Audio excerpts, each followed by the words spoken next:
Hello everyone, welcome back to my channel at Great Kevin for Study. As we have learned present tense and its types in a separate videos in detail, so I will give the link in the description box so you can watch from there. Now today we will learn present tense and its types in a single video. So it's just a revision so that you can learn in a single video all the 4 types of a present tense. So let's start. First we start that how we choose a subject. अपना subject हमें कैसे पता होगा कि वो singular है या plural है. मीन्स हमारे यहाँ पर टेंस में एक सिंगुलर फैमिली होती है. ये हमारी सिंगुलर फैमिली है. जब भी हम सब्जेक्ट अपना सिंगुलर बोलेंगे तो मीन्स सिंगुलर फैमिली में जो भी आते हैं वो कौन कौन से आते हैं. सिंगुलर फैमिली में हमारा आता है सब्जेक्ट इज 1 इन नंबर. जब हमारा सब्जेक्ट नंबर में 1 होगा यानी कि वो सिंगल होगा तब. और हमारा third person singular means he she it. Third person singular में आता है और सब्जेक्ट इज 1 इन नंबर, तब वो सिंगुलर फैमिली है. और प्लूरल फैमिली हमारी कौन सी होती है. प्लूरल फैमिली में subject is more than 1 in number. Subject हमारा संख्या में यानी कि नंबर में 1 से ज़्यादा होता है.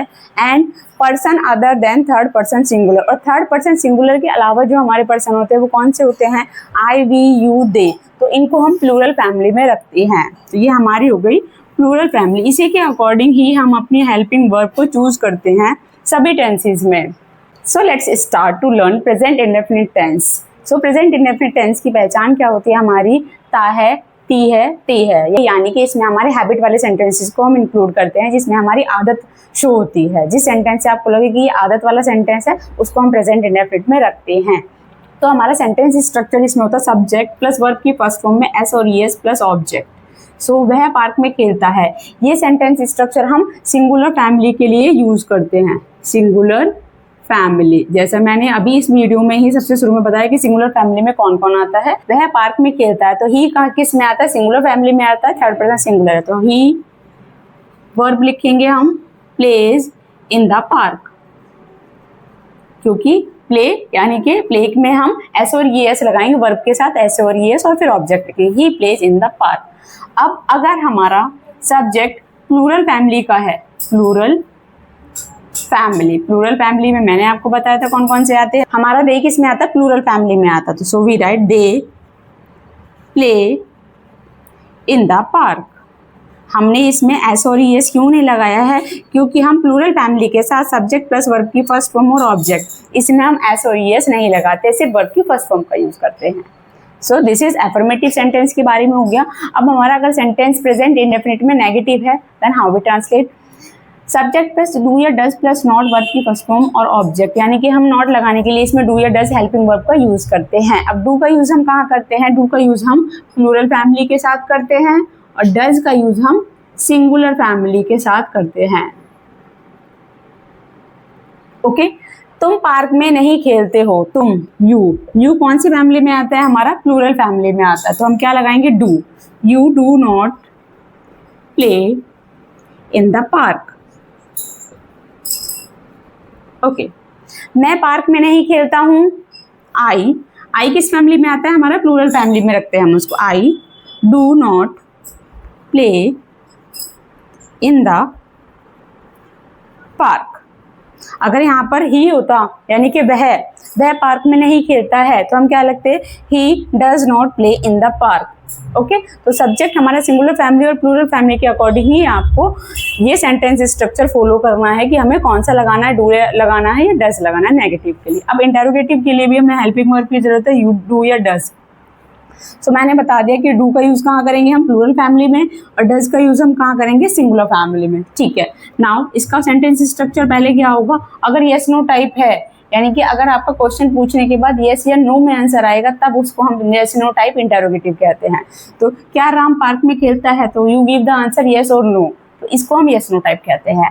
सो वी ट्रांसलेट क्या, यानी कि हम पहले हेल्पिंग वर्ब का यूज करेंगे राम के अकॉर्डिंग, सब्जेक्ट के अकॉर्डिंग. राम हमारा क्या है. सिंगुलर है यानी कि एक है. So we use does Ram play in the park and question mark. Okay. अगर हमारा WH वर्ड है यानी कि क्वेश्चन पूछने पे आपको यस नो टाइप की बजाय आपको सब्जेक्टिव आंसर देना पड़े यानी कि इन्फॉर्मेशन में देना पड़े तो हम उसको WH वर्ड टाइप कहते हैं।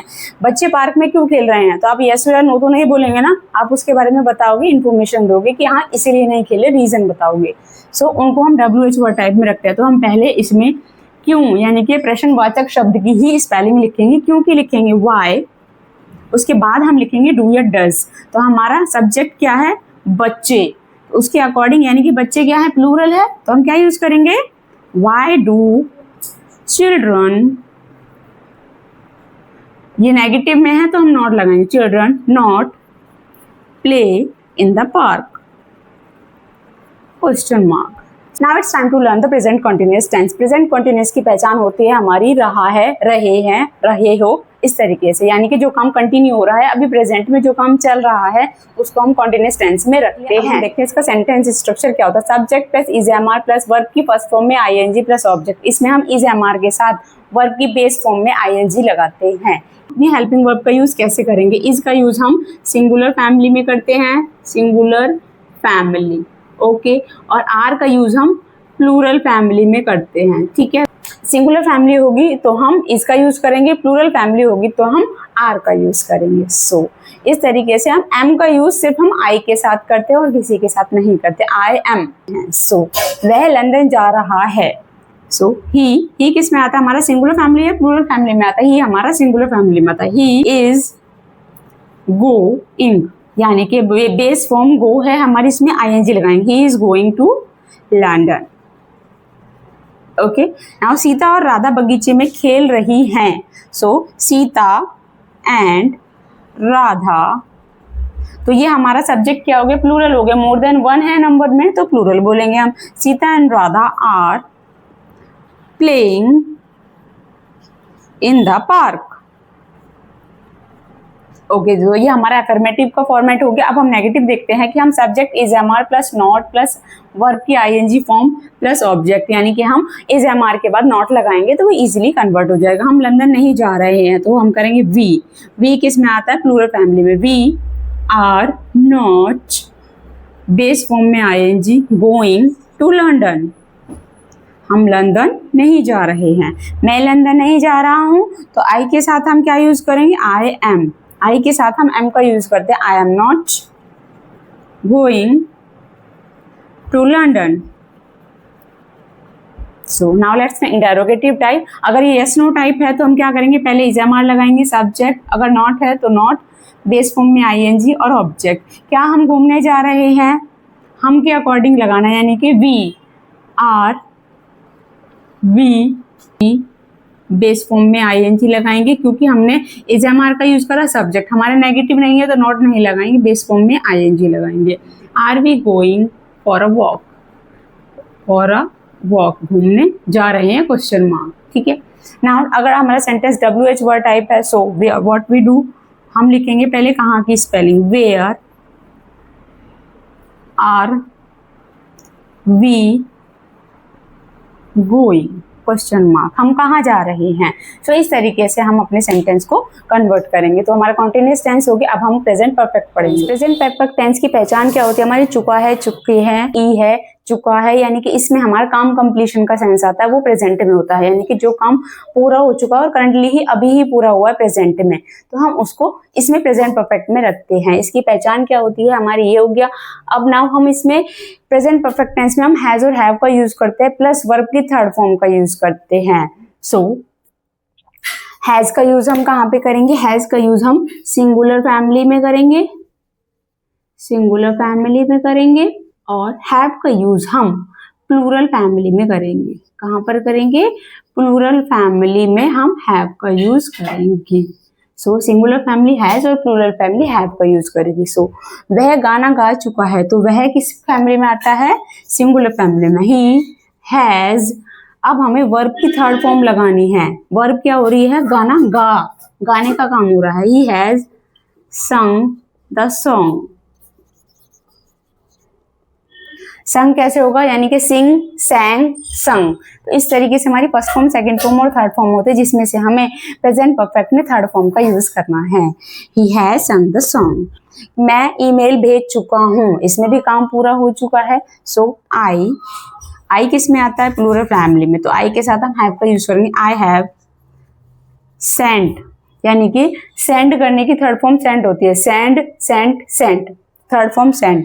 आई हैव सेंट एन ईमेल, मैं ईमेल भेज चुका हूँ। अब नेगेटिव सेंटेंस होगा तो हम हैज हैव के बाद नॉट लगा देंगे। सिंपली मैंने यह पत्र नहीं लिखा है। आई हैव नॉट, राइट की थर्ड फॉर्म होगी रिटर्न दिस लेटर। ओके, उसने अपना काम पूरा नहीं किया है। ही के साथ क्या होगा, ही हैज नॉट, पूरा नहीं किया है। फिनिश्ड, फिनिश की थर्ड फॉर्म होगी फिनिश्ड हिज वर्क, उसने अपना काम पूरा नहीं किया है। यहाँ पर हमारा इंटेरोगेटिव को पहले यस नो, क्या वह गाना गा चुका है, तो हम हेल्पिंग वर्ब लगाते हैं, यानी कि हैज या हैव में से लगाएंगे according to the subject. He के according, has he sung the song, question mark. Now WH word होगा तो हम पहले प्रश्नवाचक का स्पेलिंग लिखेंगे। तुमने कितने प्रश्न हल किए हैं, मीन्स हाउ मेनी क्वेश्चंस। अब यू के अकॉर्डिंग, तुमने के अकॉर्डिंग हम यहाँ पर लगाएंगे have you solved, third form हो गई हमारी। तो how many questions have you solved. So इस तरीके से हम अपने प्रेजेंट परफेक्ट टेंस के सेंटेंसेस को चेंज करते हैं। Now let's learn the present perfect continuous tense. पहले हम देख लेते हैं इसकी पहचान क्या होती है। इसकी पहचान हमारी होती है रहा है, रही हूँ, रहे हैं, रहे हो। इसमें हमारा प्रेजेंट कंटीन्यूअस की तरह ही रहा रहे का यूज होता है, लेकिन इसमें क्या डिफरेंस होता है, इसमें हमारा रहा रहे के साथ समय भी दिया होता है। यानी कैसे, मैं 3 घंटे से पढ़ रहा हूँ, तो यहाँ 3 घंटे समय भी दिया हुआ है और रहा हूँ, रहे हो का यूज भी किया जा रहा है। तो ये हमारी पहचान है। इसमें हम क्या यूज करते हैं, subject plus has have plus been plus base form में आईएनजी और ऑब्जेक्ट होता है। ऑब्जेक्ट में हम टाइम लिखने के लिए सिंस और फॉर का यूज करते हैं। वो कैसे करेंगे हम सेंटेंस में देखेंगे। सो फर्स्ट में ट्रांसलेट, मैं 3 घंटे से पढ़ रहा हूँ। सो आई के साथ हम क्या यूज करेंगे, have. I have been studying. अब हमें लिखना है I have been, base form में आईएनजी लगा दिया हमने, स्टडिंग। अब हमारा ऑब्जेक्ट क्या है, इसमें 3 घंटे से पढ़ रहा हूँ, तो हमें सिंस का यूज करना है या फॉर का यूज करना है। सिंस का यूज हम स्पेसिफिक टाइम के लिए करते हैं। सिंस का यूज हम कहाँ करेंगे, स्पेसिफिक टाइम के लिए, और फॉर का यूज हम जब टाइम स्पेसिफिक ना हो, स्पेसिफिक नहीं होगा। Means when we write I have been studying since 3 o'clock, मैंने अगर ये लिखा है कि मैं 3 बजे से पढ़ रहा हूँ, तो हमें स्पेसिफिक टाइम पता है कि हम कितने बजे से पढ़ रहे हैं, 3 बजे से। लेकिन मैंने बोला है यहाँ पर I have been studying for 3 hours, मैं 3 घंटे से पढ़ रहा हूँ। अब now you are not confirmed, आपको नहीं पता है कि वो 3 घंटे कौन से, मॉर्निंग के 3 घंटे हैं या फिर इवनिंग के 3 घंटे या आफ्टरनून के, बड़ा वो 3 घंटे कौन से आपको नहीं पता है। Means when you are not specific about the time then we use for. और अगर आपको पता है कि स्पेसिफिक टाइम वो 4 बजे से पढ़ रहा है, 3 बजे से पढ़ रहा है, सिंस मॉर्निंग, और वो सुबह से पढ़ रहा है, तो आपको स्पेसिफिक टाइम पता है, देन वी यूज सिंस। तो सिंस और फॉर में ये डिफरेंस है कि जब स्पेसिफिक टाइम पता हो तो सिंस, और स्पेसिफिक टाइम ना पता हो तो हम फॉर लगाएंगे। So I have been studying for 3 hours, 3 घंटे से पढ़ रहा है। नेक्स्ट, मैं इस घर में सन 2010 से रह रहा हूँ, तो आई have been living here, तो हम 2010 के लिए क्या लगाएंगे, सिंस, क्योंकि हमें स्पेसिफिक ईयर पता है कि वो कौन से साल से रह रहा है, 2010 से रह रहा है। अगर वो बोलता है हम कई सालों से रह रहे हैं, तो वो कितने साल हैं आपको स्पेसिफिक नहीं पता है। So you right for many years, क्योंकि फॉर लगाएंगे हम, क्योंकि हमें स्पेसिफिक ईयर्स नहीं पता, लेकिन हमें इस सेंटेंस में स्पेसिफिक ईयर पता है कि वो कब से रह रहा है, 2010 से, तो हम सिंस का यूज करेंगे। I have been living here since 2010। Okay, now next, अगर हमारा सेंटेंस नेगेटिव होगा तो हम हैज और हैव के बाद नॉट लगाएंगे, फिर बीन का यूज करेंगे। सो मैंने मैं 3 घंटे से नहीं पढ़ रहा हूँ. I have not been studying for 3 hours. Okay. मैं इस घर में 2010 से नहीं रह रहा हूँ, तो हम सिर्फ नॉट का यूज ले आएंगे. I have not been living here, living in this house since 2010. Interrogative sentences में येस नो टाइप में हम हैज हैव प्लस सब्जेक्ट लेंगे. क्या मैं 3 घंटे से पढ़ रहा हूँ? Have I been studying for 3 hours? Question mark. Now WH word होगा. तुम 3 घंटे से क्या पढ़ रहे हो? तो हम पहले क्या लिखेंगे? किसकी स्पेलिंग है? क्या? वॉट. तुम के अकॉर्डिंग हम लगाएंगे have. What have you been studying for 3 hours? Question mark. Okay. तो इस तरीके से हम अपनी प्रेजेंट कंटिन्यूअस टेंस को चेंज करेंगे. इसमें सिर्फ आपको, अगर आपने फर्स्ट सेंटेंस में सेंटेंस स्ट्रक्चर को जान लिया, अच्छे से समझ लिया कि नेगेटिव में कहाँ पर नॉट लगाना है, हेल्पिंग वर्ब के बाद नॉट लगाना है. और अगर इंटेरोगेटिव होगा येस नो टाइप है, तो पहले हेल्पिंग वर्ब लिखेंगे, हेल्पिंग वर्ब के जस्ट बाद आप सब्जेक्ट, और अगर सेंटेंस में नॉट है तो उसके बाद नॉट लगाएंगे. उसके बाद आप सेंटेंस के अदर पार्ट यानी कि वर्ब और उसके ऑब्जेक्ट को लिखेंगे. ये हर एक टेंस में सेम फॉर्मेट रहता है, बस आपको एक फॉर्मेट सीखने की जरूरत है. So in this way we have completed present tense in a single video. So please like, share and subscribe my channel for more videos. Thank you. Bye bye.